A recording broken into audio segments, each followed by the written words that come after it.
que a pessoa vai lá e fala, não, mulher não pode pregar. Pô, se ela tem o dom, se ela tem unção, e hoje a sociedade, a mulher pode ser presidente de uma nação e não pode pregar, não pode ser pastorado, dá licença. Tem teologia, tá se esforçando, lógico, estudando. Entendeu? Pastor, próxima pergunta, cabeluda. O senhor expulsaria algum membro da sua igreja em algum momento por algum motivo? Olha, eu já fiz isso uma vez. É mesmo? E foi por pressão. É mesmo? A igreja toda queria que expulsasse? Queria.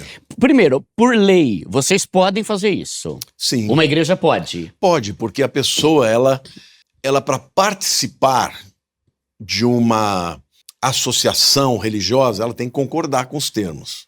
Tá. Mas hoje, eu prefiro muito mais conversar, exortar. Mas agora você deixou a gente curioso desse caso aí, pastor. Não, era um caso simples. Era uma moça que se converteu, ela era uma secretária executiva e ela vivia saindo com as pessoas lá do emprego. Da própria igreja?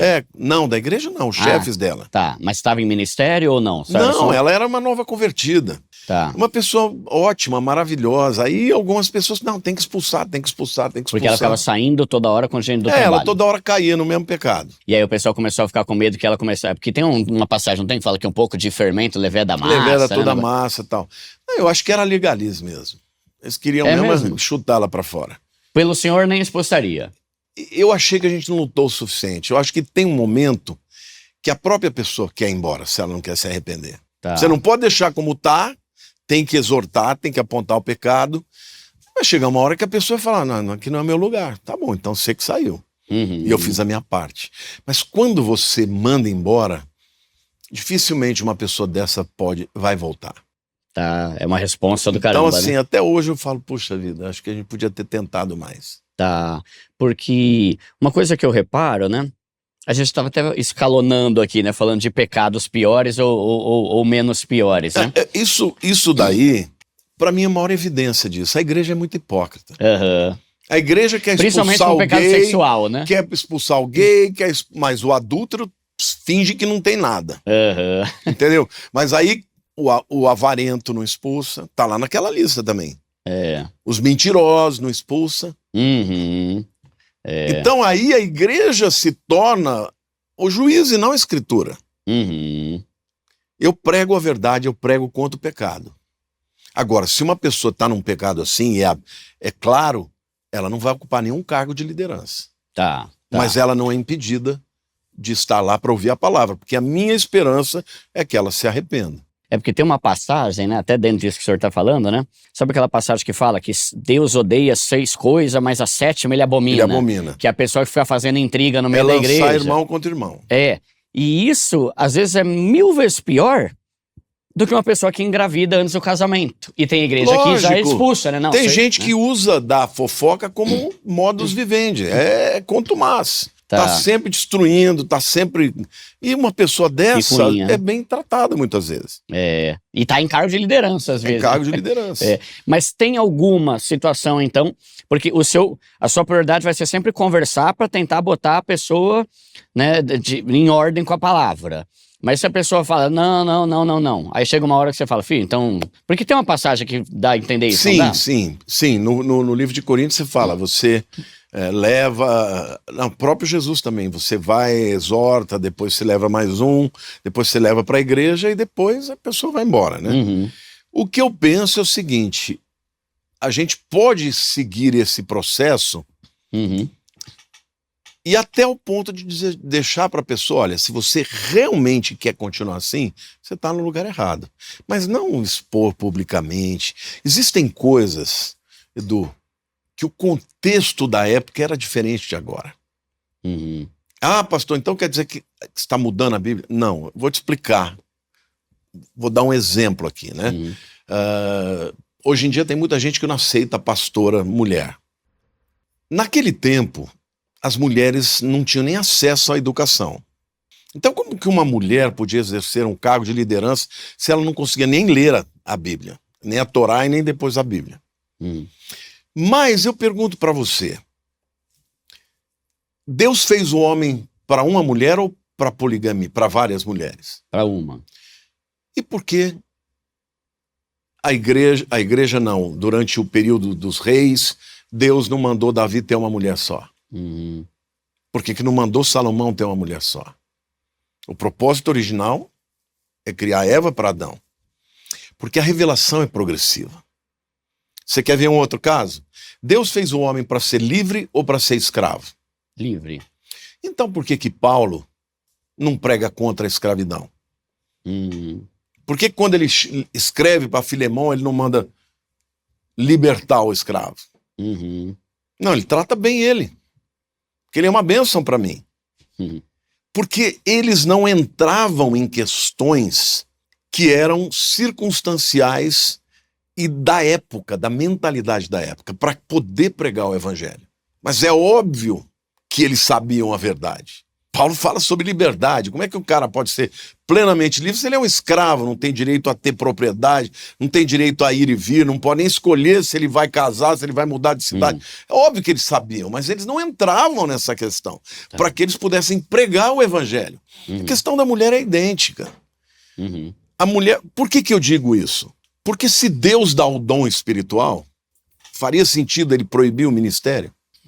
Existem mulheres que pregam muito melhor que os homens. E na Bíblia tem profetisa também. Profetisa, tem Débora, que foi uma juíza, que julgou.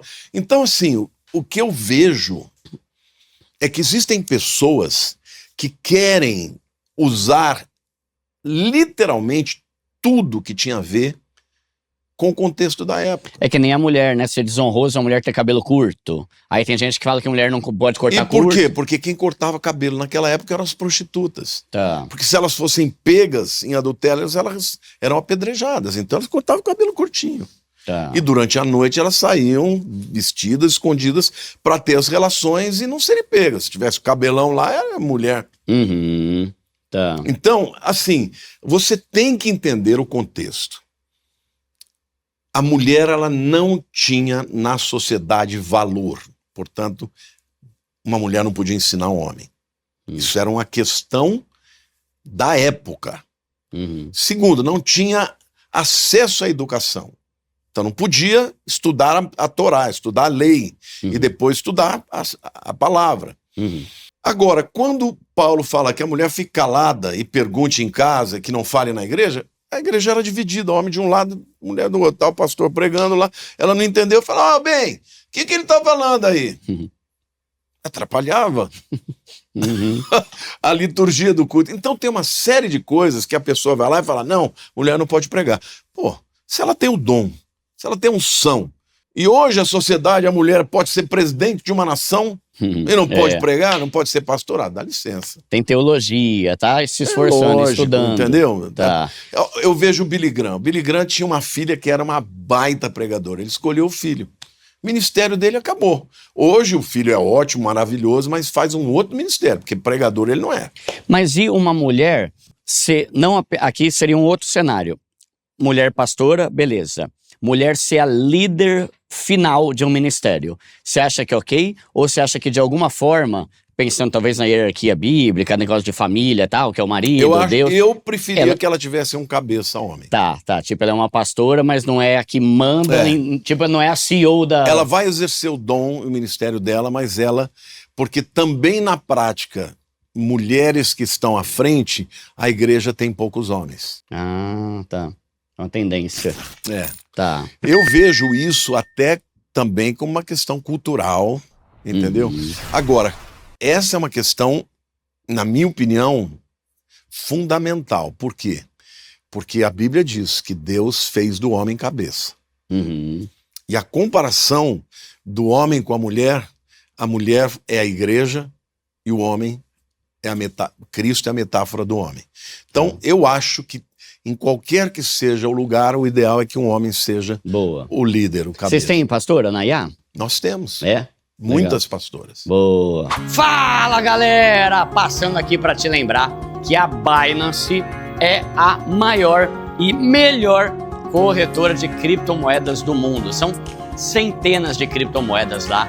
São mais de 200 milhões de clientes. E isso é muito bom, porque quanto mais cliente tem numa corretora, mais rápido você consegue comprar, vender e com as melhores taxas e valores. Então, isso é uma vantagem absurda da Binance, é enorme.